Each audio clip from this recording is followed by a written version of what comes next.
Gran Bretaña es una pequeña isla con una población de unos 60 millones de personas.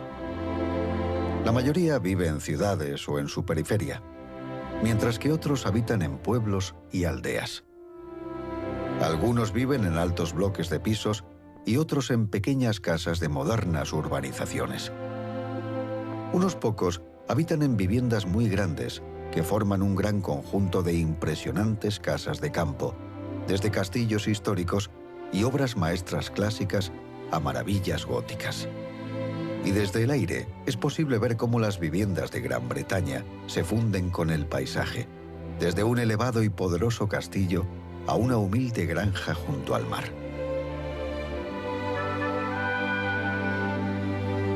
De hecho, Gran Bretaña cuenta con una mayor variedad de arquitectura habitacional que casi cualquier otra parte del mundo.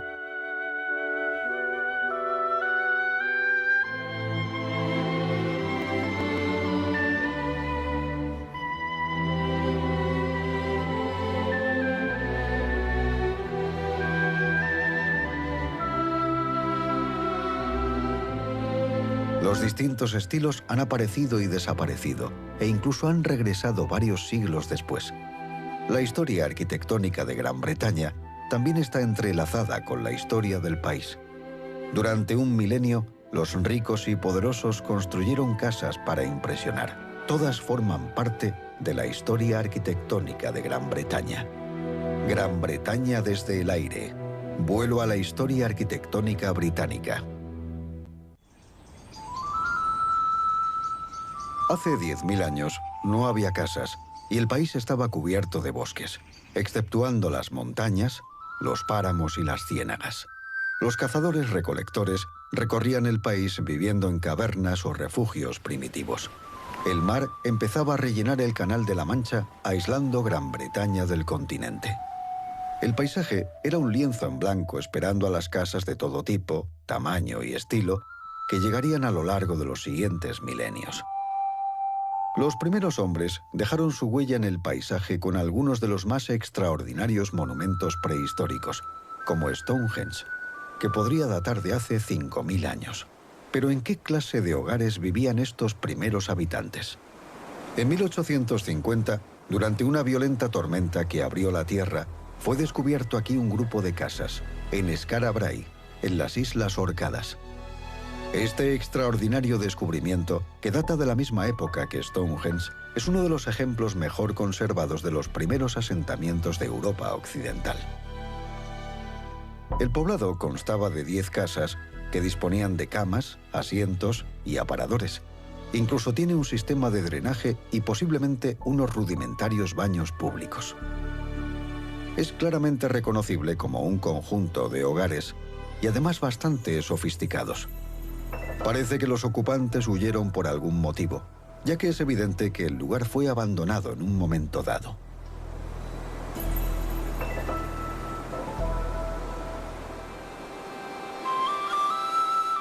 Dos mil años después, Gran Bretaña era ocupada por tribus celtas que vivían en pequeñas aldeas. Y aquí, en Buster Ancient Farm, en Sussex Occidental, se ha reconstruido un ejemplo. La familia vivía, comía y dormía junta en una casa redonda que en invierno se calentaría con una hoguera en el centro. En épocas turbulentas, la población local buscaría refugio en los fuertes de las colinas, sólidamente defendidos con murallas y fosos. Este es el castillo Maiden, en Dorset. En el año 43 después de Cristo, llegó un nuevo enemigo a Gran Bretaña que atravesó el país rápidamente, subyugando a las tribus locales a su paso. Ni siquiera el castillo Maiden, con sus murallas y fosos, resistió contra este nuevo adversario.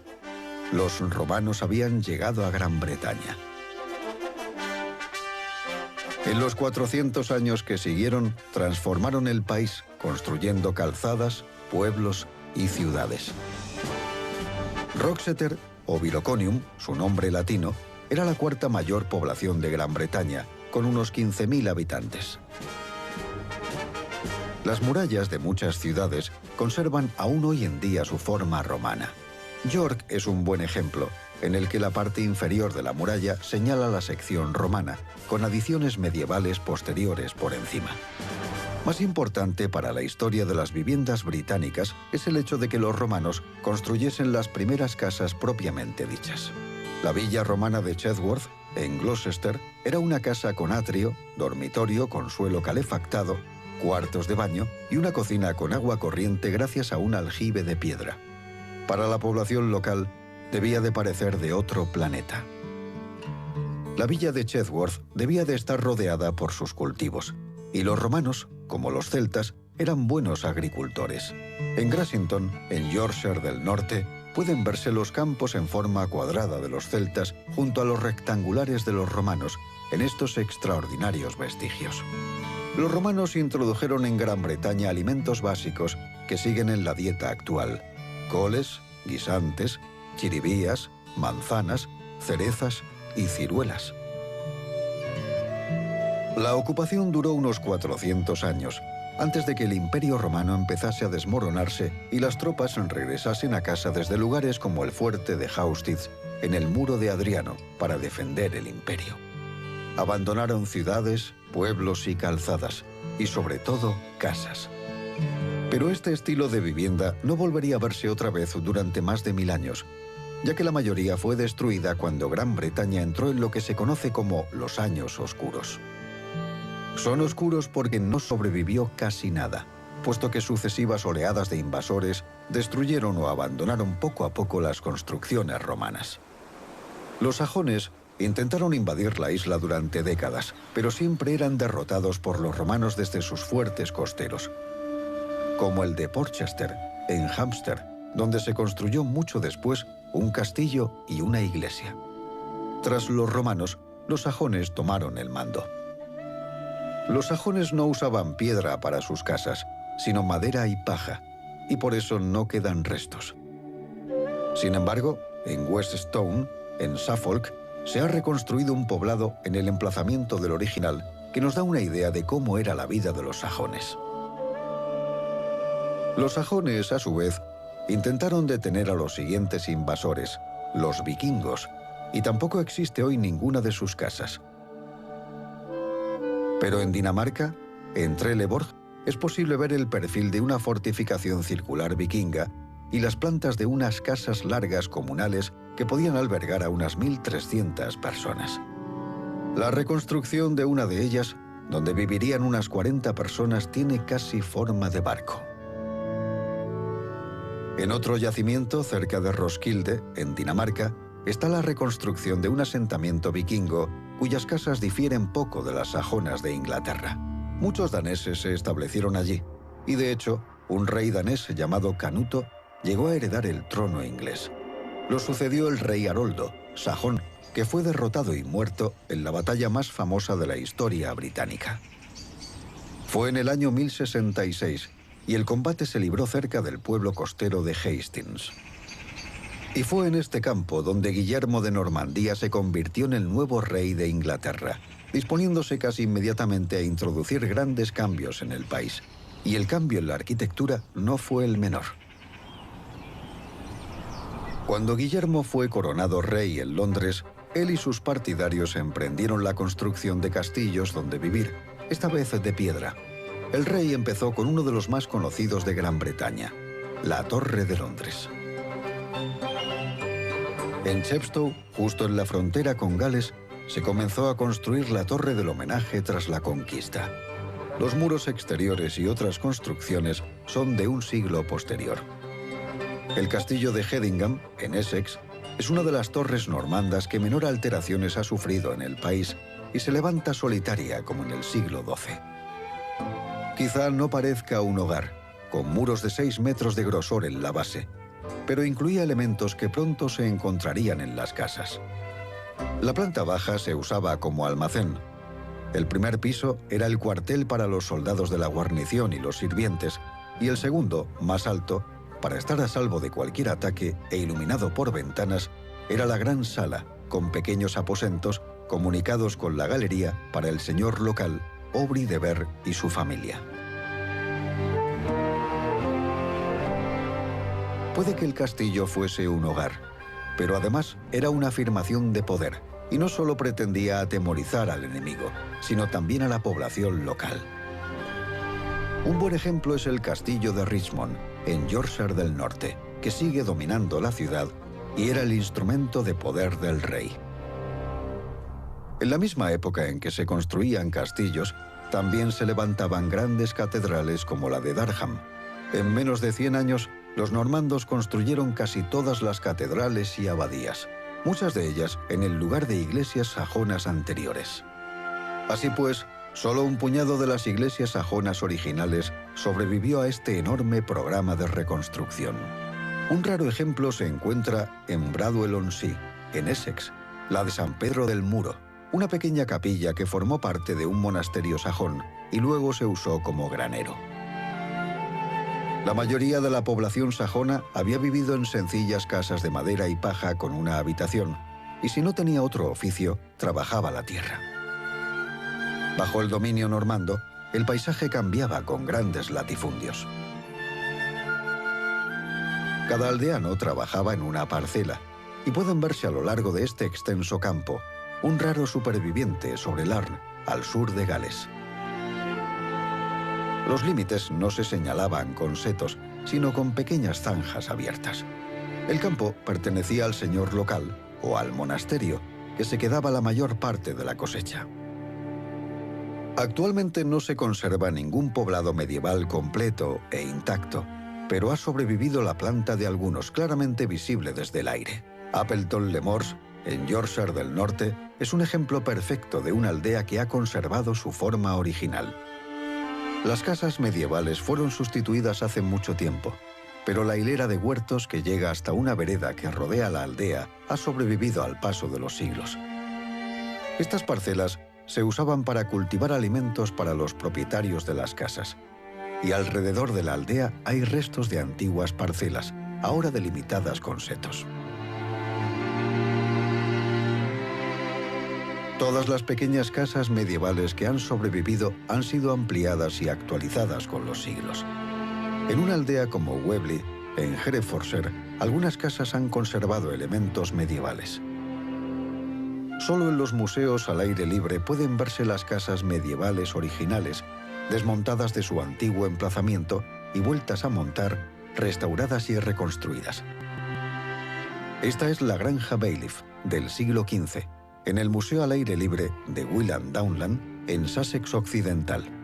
La casa, con una distribución como la de la torre de un castillo, tiene una sala principal con un dormitorio independiente en el primer piso. En una esquina del exterior puede encontrarse una interesante innovación. Era el retrete, cuyo saliente permitía que los residuos cayesen al suelo, lejos de la vivienda. Gradualmente, los ricos y poderosos abandonaron los fríos y húmedos castillos y comenzaron a construir casas solariegas fortificadas. En Warwickshire, el cuerpo de guardia está fortificado y un foso rodea la casa. Pero el estilo ahora es más de una vivienda que de un castillo.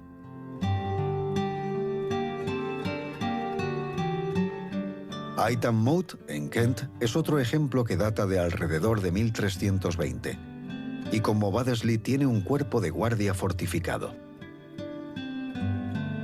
La gran sala todavía estaba de moda, y en el castillo de Stokesay, en Shropshire, grandes contraventanas de roble resguardaban del frío, porque en esta época el cristal era extremadamente caro y solo se elaboraba en pequeñas láminas, por lo que su uso era muy escaso y se podía ver en los aposentos privados de los pisos superiores. En Penshurst Place, en Sussex Oriental, la sección central es la gran sala medieval, y a lo largo de los siglos la casa se ha ampliado en todas las direcciones. A principios del siglo XVI, en Gran Bretaña seguía construyéndose un estilo de viviendas que existía desde hacía décadas, y en muchos aspectos era muy anticuado. Mientras se construía Compton Gwynedd, en Warwickshire, a principios del siglo XVI, en Francia se empleaba un estilo de casa mucho más sofisticado. Este es el magnífico castillo de Chambord, en el Valle del Loira. Fue construido para el rey Francisco I como pabellón de caza y también para estar cerca de su amante, que vivía en los alrededores. Esta casa mostraba una nueva influencia en el diseño arquitectónico: la simetría. Cada mitad es una imagen especular de la otra. Era un estilo fuertemente influenciado por el Renacimiento italiano, que supuso un resurgimiento de las ideas clásicas en los siglos XV y XVI. Nació en ciudades como Florencia y Venecia, donde las casas estaban a años luz por delante de las de Inglaterra más anticuadas. Estas modernas ideas del Renacimiento cruzaron el Canal de la Mancha, como puede verse en Melford Hall, en Suffolk. Ahora se empleaba la simetría, que reflejaba el deseo de la familia de orden y armonía en sus vidas, así como en el diseño de su vivienda. Volvieron los ladrillos, vistos por última vez con los romanos, que se elaborarían in situ, y el taller se cerraría después de finalizar la casa. Y esta no tenía fortificaciones, excepto las torres y torreones meramente decorativos.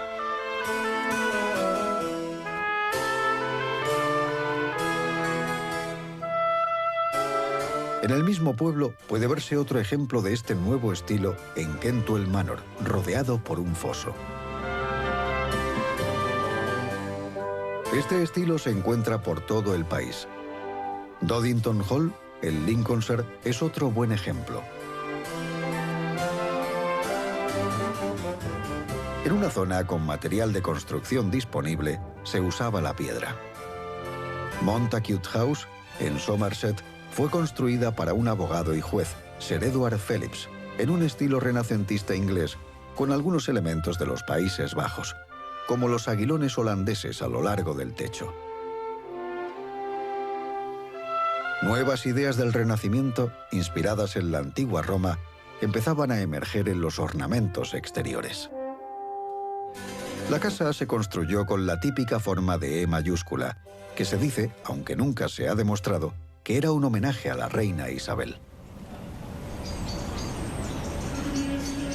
Un acontecimiento de la época de los Tudor tuvo una marcada influencia sobre la arquitectura y, al mismo tiempo, el poder pasó de la Iglesia a la corona. En 1536, el rey Enrique VIII ordenó la disolución de los monasterios a causa de su divorcio de su primera mujer.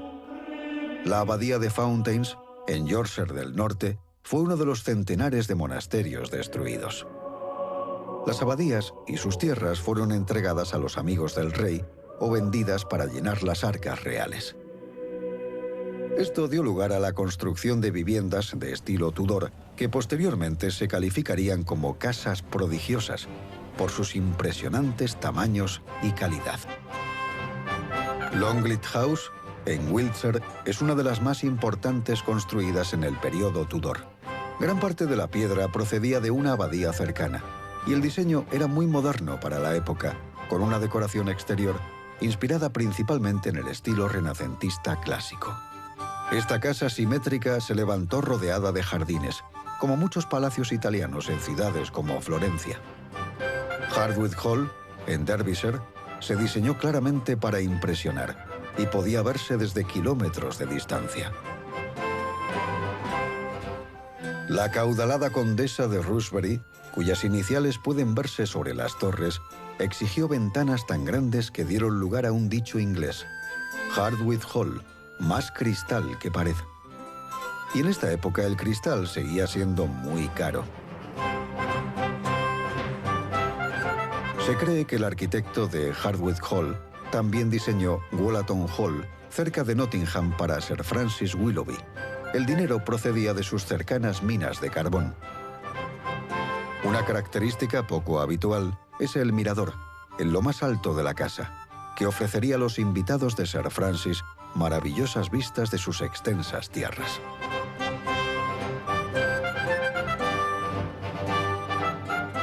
Pero quizás la casa prodigiosa más extraordinaria fuese la construida al final de esta larga avenida para el primer ministro de la reina Isabel, Lord Burleigh.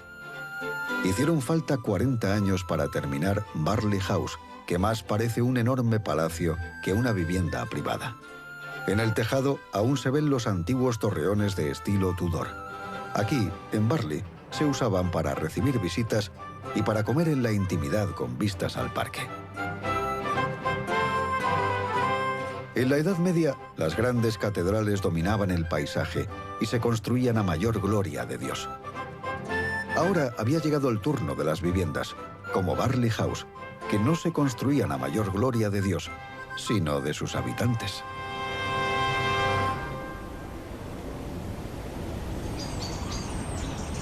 Esta locura de la construcción afectó a casi todos al margen de las clases sociales. En Speke Hall, en Merseyside, la familia Norris simplemente amplió la antigua casa de entramado de madera y la convirtió en una de las mejores casas de estilo Tudor blanco y negro del país. Pero quizás la casa Tudor de entramado de madera más gloriosa está en Cheshire, cerca de Congleton, Little Moreton Hall, rodeada por su foso. Cuando aumentó la fortuna de la familia Moreton, también lo hizo la casa, y el grandioso toque final fue el impresionante cuerpo de guardia en la galería del tercer piso. Parece a punto de caer, pero ha resistido más de 400 años.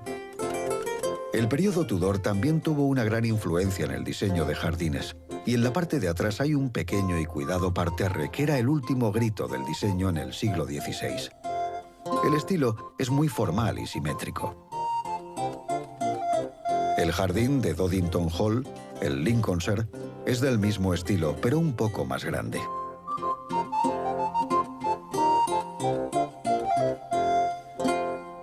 El jardín que rodea Penshurst es aún mayor. El diseño es moderno, pero enmarcado en un estilo Tudor. Uno de los mejores jardines a la francesa de Gran Bretaña puede encontrarse en Escocia, en el Castillo Drummond, en Perthshire. En realidad fue creado en la década de 1830, pero en estilo renacentista, y es un buen ejemplo de cómo sería un jardín formal de finales del periodo Tudor. A finales del siglo XVI, el país volvía a quedarse anticuado una vez más con respecto a la moda arquitectónica, porque en Italia surgía un estilo de construcción totalmente nuevo que reinterpretaba la antigua arquitectura romana con un diseño moderno. El mayor responsable de esto fue Andrea Palladio, que vivió aquí, en Vicenza, al norte de Italia. Vivió a finales del Renacimiento y construyó casas revolucionarias. Esto es Villa Barbaro, construida en la década de 1560. Tenía simetría, líneas claras y sobre todo detalles clásicos. La casa más famosa de Palladio es la Villa Almerico Capra, más conocida como Villa Rotonda, construida en la década de 1570. Inspiró y sigue haciéndolo casas de casi todo el planeta. Un joven arquitecto inglés, Inigo Jones, vio esta casa y otras como Villa Emo, también de Palladio, cuando viajó a Italia para estudiar arquitectura en la década de 1590. Le inspiró tanto lo que vio que regresó a Inglaterra y en la década de 1620 construyó la Casa de la Reina en Greenwich. Sigue pareciendo sorprendentemente moderna y el diseño clásico debió de maravillar a todos los que la vieron. Pero en cierto modo fue construida adelantándose a su tiempo y harían falta 100 años más para que su estilo se pusiera de moda. El Hospital Real de Greenwich, a su alrededor, se construyó 70 años después.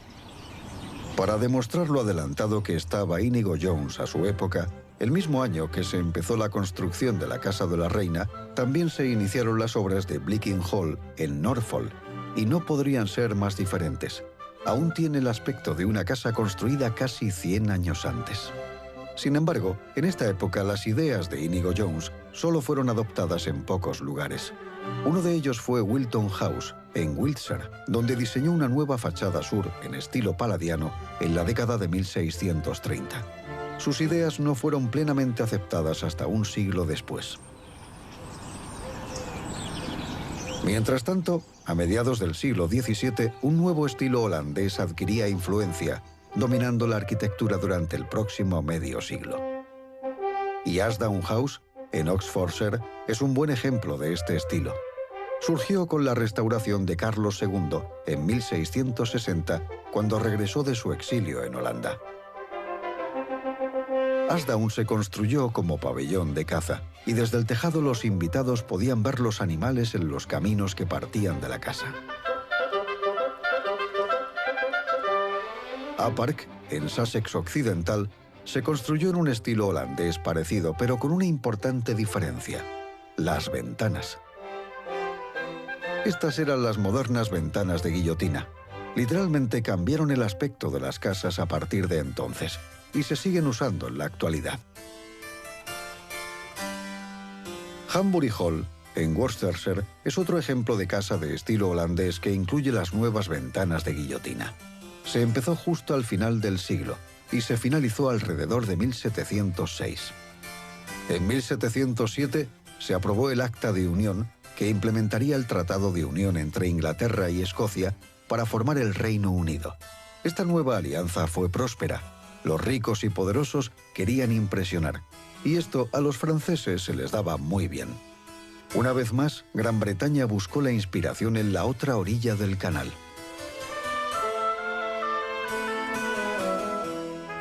Una casa en concreto fue un modelo a imitar: Vaux-le-Vicomte. El estilo se denomina barroco, un término que no significaba nada en la época, ya que sería conocido más tarde. La palabra ha adquirido el significado de muy elaborado, con muchos detalles.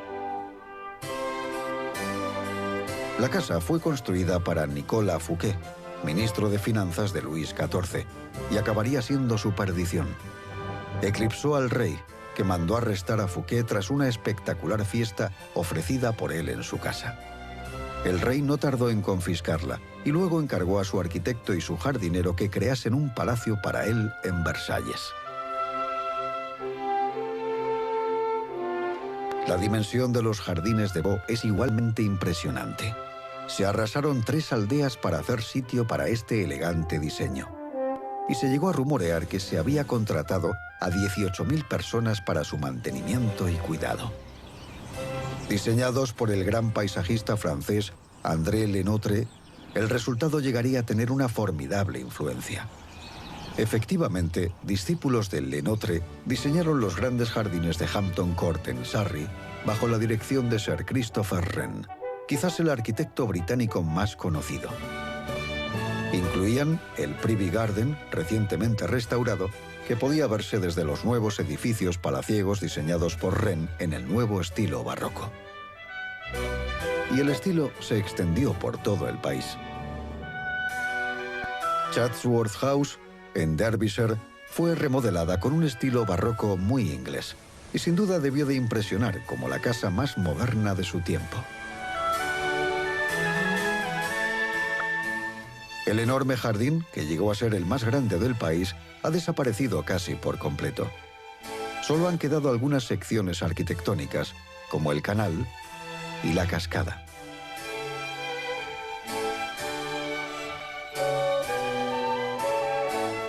El estilo barroco alcanzó su apogeo con Sir John Vanbrugh, un dramaturgo reconvertido en arquitecto que construiría una de las casas más exuberantes de Inglaterra, el Castillo de Hogwarts. Debió de ser asombroso en su época, con su cúpula central visible desde kilómetros de distancia. Mientras Vanbrugh y su ayudante, Nicholas Hawksmoor, trabajaban en el Castillo de Hogwarts, se los invitó a construir una casa para John Churchill, duque de Marlborough, en la campiña de Oxfordshire, el Palacio de Blenheim. Blenheim es la única vivienda de Inglaterra que rivaliza en tamaño con el Palacio francés de Versalles. Fue bautizado así por la famosa victoria del duque en la batalla de Blenheim.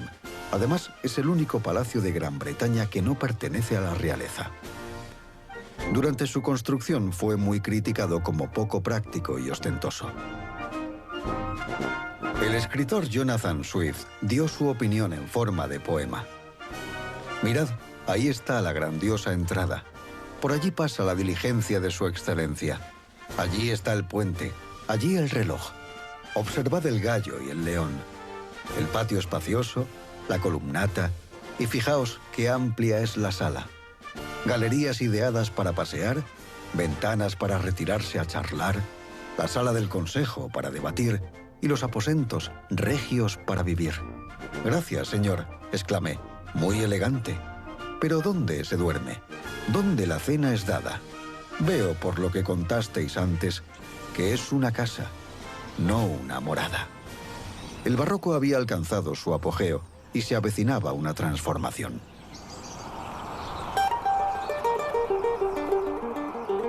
A principios del siglo XVIII, Europa vivía en paz relativa, gracias en parte a las victorias del duque de Marlborough, y los jóvenes con recursos hacían turismo, lo que los llevaba a Roma y a todas sus antigüedades. Las casas de Andrea Palladio, como Villa Emo, inspiradas en la arquitectura romana que tanto habían inspirado a Inigo Jones 100 años antes, fueron redescubiertas. Villa Rocca, de Vincenzo Scamozzi, discípulo de Palladio, era una casa con sencillos detalles clásicos, como las columnas de la fachada que le aportaban un auténtico aspecto romano. Edificios como este inspiraron casas de toda Gran Bretaña.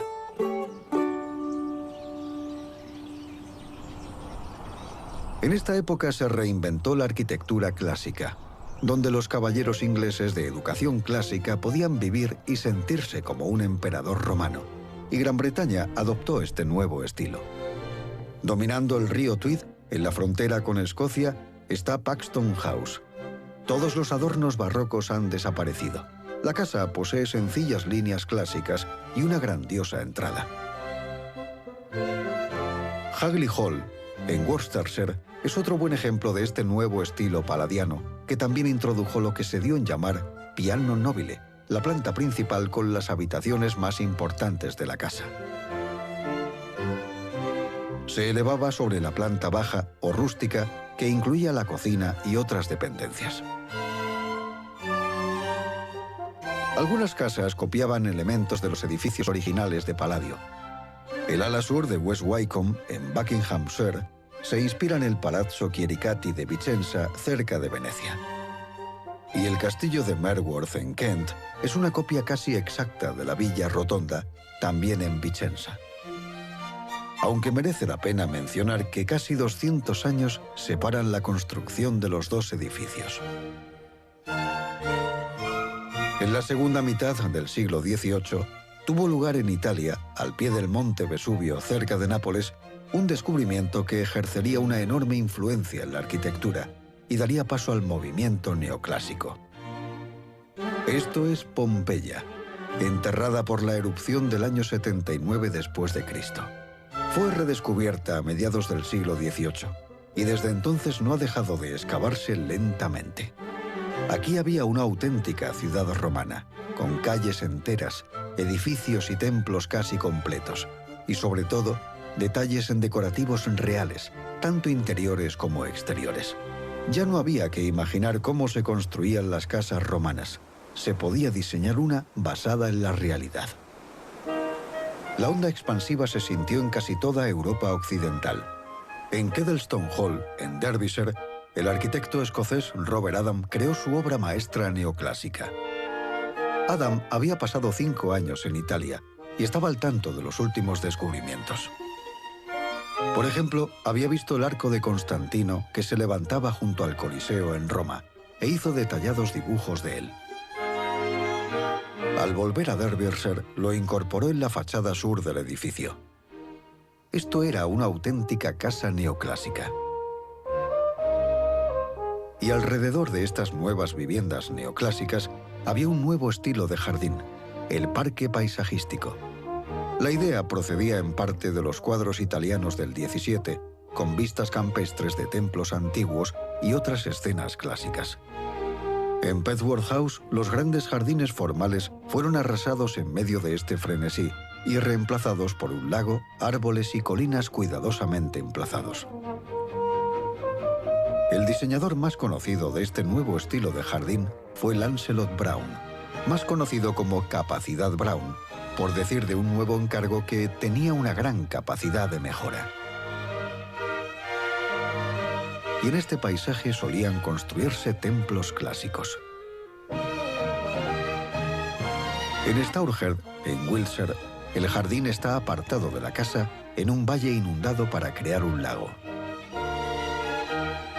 Y alrededor del lago se colocaron metódicamente templos y otras construcciones de jardín para crear vistas que quizás evocasen distintas sensaciones a los invitados mientras paseaban junto al lago y las colinas. Todos estos jardines paisajísticos eran meticulosamente proyectados y planeados para parecer completamente naturales. Este nuevo estilo neoclásico también transformaba las ciudades, y el auge de la clase media creó la necesidad de grandes cantidades de nuevas casas más pequeñas. En Londres, las plazas modernas como la de St. James se construyeron con hileras de casas adosadas. Las plazas de Berkeley y Belgrave también son buenos ejemplos.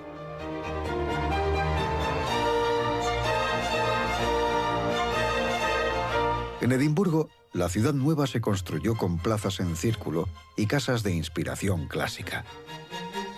Bath es la ciudad que mejor ilustra cómo era una ciudad del siglo XVIII.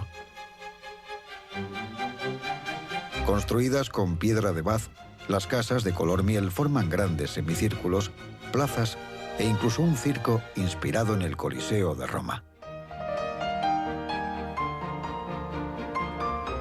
Las casas adosadas de Clifton, sobre Bristol, aún conservan su aspecto original. En Liverpool, los chalets de principios del XIX aún rodean Princes Park, cerca del río Mersey. Estas viviendas y las demás casas adosadas modernas aún se construían para los más acomodados. La inmensa mayoría de la población seguía viviendo en casas de estilos antiguos. Pero estaba a punto de producirse un gran cambio con el inicio de la Revolución Industrial y las nuevas fábricas.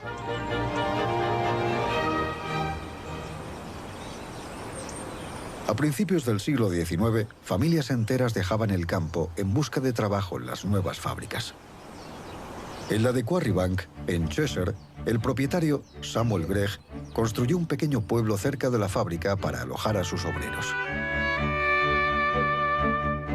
Sin embargo, era casi un lujo, comparado con las condiciones insalubres que la mayoría tenía que soportar en las casas pegadas de las ciudades industriales de Gran Bretaña. Nada queda hoy de las infectas hileras de casas originales. Pero los miles de adosados que las sustituyeron a finales del siglo XIX aún están habitados. Los tejados de esta zona de Liverpool han cambiado muy poco desde finales del siglo XIX. De hecho, en ciudades como Londres, estas compactas hileras de casas, cuya fabricación costaba unos pocos centenares de libras, se construían a millares para la población en aumento. Aunque la mayoría de las viviendas eran bastante penosas durante casi todo el siglo XIX, había algunos dueños de fábricas e industriales ilustrados que cuidaban a sus obreros. Sir Titus Salt fue uno de ellos. Levantó un pueblo modelo en los límites de Bradford llamado Saltaire en la década de 1850, que no solo contaba con buenas casas de piedra, sino también con baños, un hospital, una biblioteca, un auditorio, un colegio e incluso huertos privados. Y a finales del XIX, Lord Leverhulme construyó otro pueblo modelo en Port Sunlight, a orillas del Mersey, para alojar a sus obreros de la fábrica de jabones Sunlight.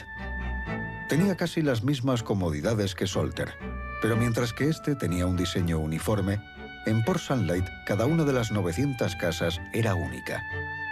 30 arquitectos fueron contratados para diseñar distintas secciones. Tras 15 años de obras, el pueblo tenía una población de 3.500 habitantes. La era victoriana, de mediados a finales del siglo XIX, fue un periodo en el que el trabajo duro compensaba y la diferencia de clases no siempre era un obstáculo para el éxito.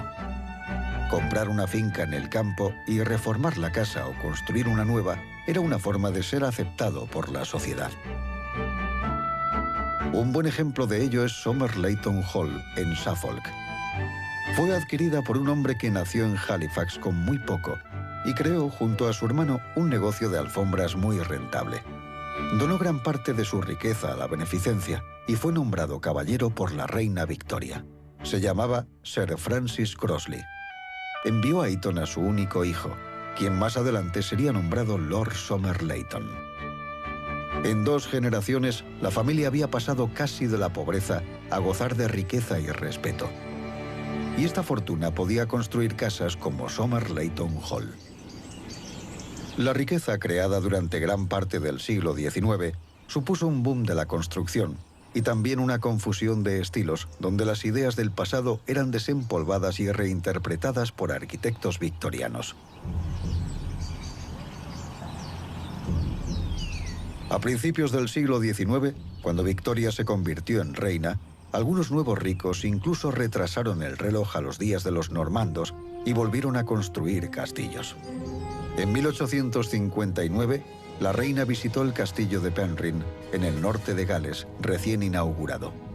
Fue construido por la familia Pennant con el dinero de las minas de pizarra de Bethesda, y para celebrar el acontecimiento, se elaboró una cama de pizarra de 1 tonelada para que durmiera su majestad. Ella declinó la oferta, alegando que era interesante pero poco tentadora. El castillo de Eastnor, en Herefordshire, fue construido en la misma época, pero en un estilo medieval tardío. El coste de construcción de estos castillos es difícil de calcular en dinero actual, pero si tomamos las ganancias medias, estaría por los 68 millones de euros. El castillo de Bilbar es en sentido estricto una reconstrucción más que uno nuevo, ya que ha habido un castillo aquí desde la época normanda. El castillo de cuento de hadas fue construido por la duquesa de Rutland a principios del siglo XIX tras un devastador incendio. El estilo medieval también resurgió de forma exuberante bajo el nombre del neogótico. Tinsfield es una fantasía de detallismo arquitectónico ubicado en la campiña de Somerset y cuenta con una gran capilla de estilo gótico. Carlton Towers, en Yorkshire del Norte, fue transformado en una fantasía gótica en la década de 1850 para una familia católica, y la casa tiene un ambiente casi monástico. Quizás uno de los mejores ejemplos del gótico victoriano sea Scarisbrick Hall, en Lancashire, con su enorme torre de 30 metros. La casa fue parcialmente diseñada por Augustus Pugin, responsable de gran parte de la planificación del Parlamento de Londres, otra fantasía gótica.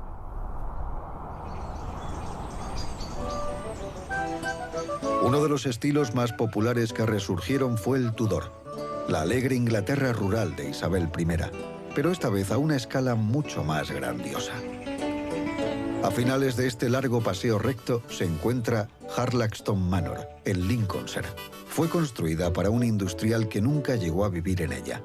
El estilo es inconfundiblemente Tudor, pero tiene un toque de modernidad en la vía férrea cubierta que llevaba carbón a las plantas superiores para todos los dormitorios. En el castillo de Highclere, en Hampshire, el arquitecto sencillamente encerró la casa antigua en un diseño Tudor en la década de 1840, tomando una de las mejores casas de estilo Tudor, Wollaton Hall, en Nottinghamshire, como inspiración. El parecido es evidente. Los victorianos también revivieron el estilo clásico, pero como siempre con su interpretación propia, y fue conocido como italianizante.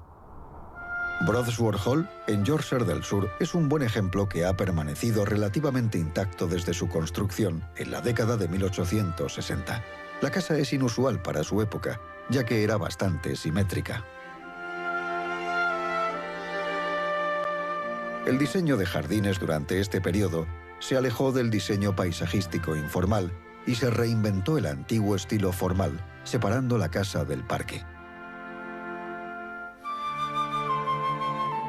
El de Whitley Court, actualmente en ruinas tras un terrible incendio en 1937, se ha conservado como un buen ejemplo de jardín formal victoriano, con fuentes incluidas.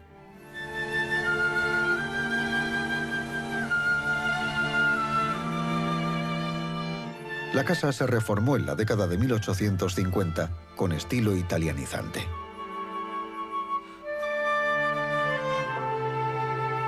Incluso la reina Victoria prefería el italianizante, ya que su marido, el príncipe Alberto, ayudó a diseñar Osborne House en la isla de Wight, inspirada en los palazzi del Renacimiento, un periodo histórico que el príncipe admiraba.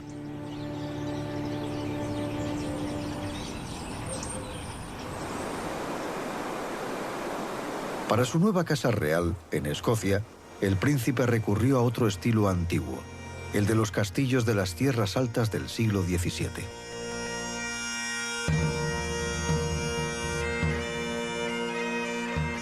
Un ejemplo original es el castillo de Craigiebar, construido en la década de 1630 en un estilo conocido como señorial escocés. La influencia del diseño vino de Francia, especialmente de las torres de techo cónico. Así, el castillo de Balmoral, diseñado por el príncipe Alberto en la década de 1850, incorporó el espíritu del antiguo estilo señorial y creó tendencia para otras viviendas escocesas.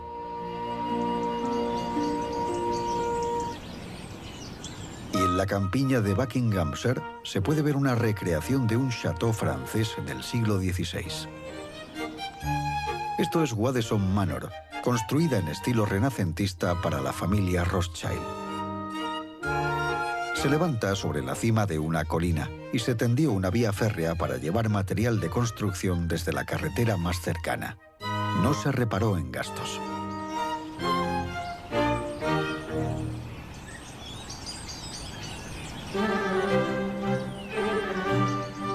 A finales del siglo XIX, se había construido una amplia variedad de nuevas casas de campo en todos los estilos posibles.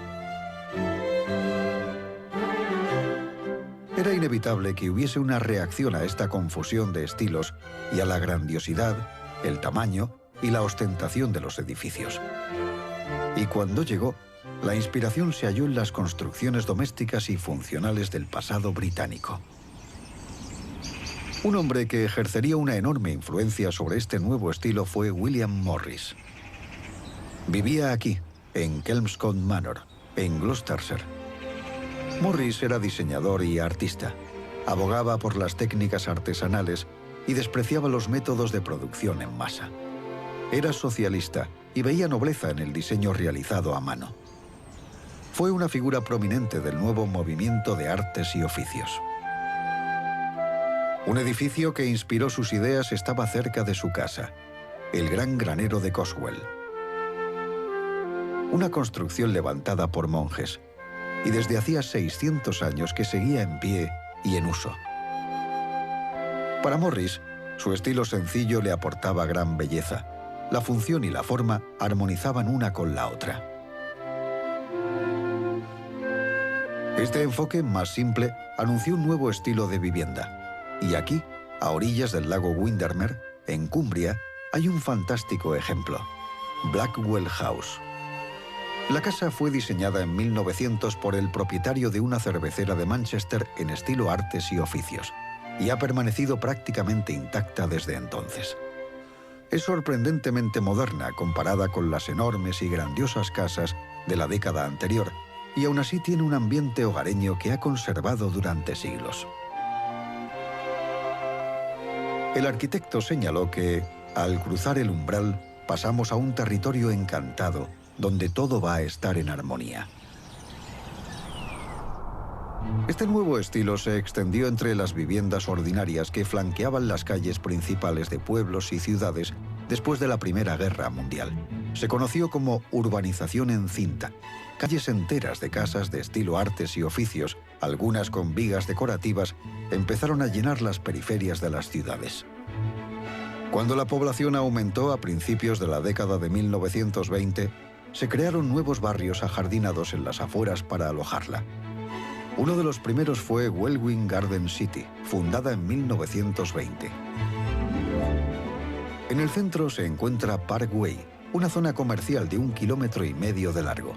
Aquí, la planificación es neogeorgiana, del siglo XVIII con bulevares arbolados, pero las casas son sencillas y funcionales, y aún así con jardines de un tamaño aceptable.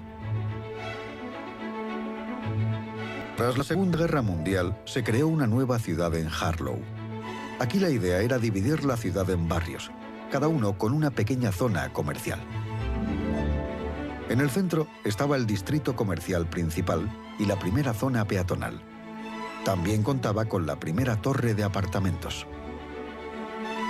A finales de la década de 1950, los bloques de apartamentos se consideraban el futuro.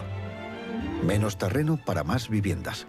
Sobre el papel podía parecer una buena idea, pero en la práctica estos bloques, como estos ejemplos de Halifax en Yorkshire del Norte, han resultado ser impopulares.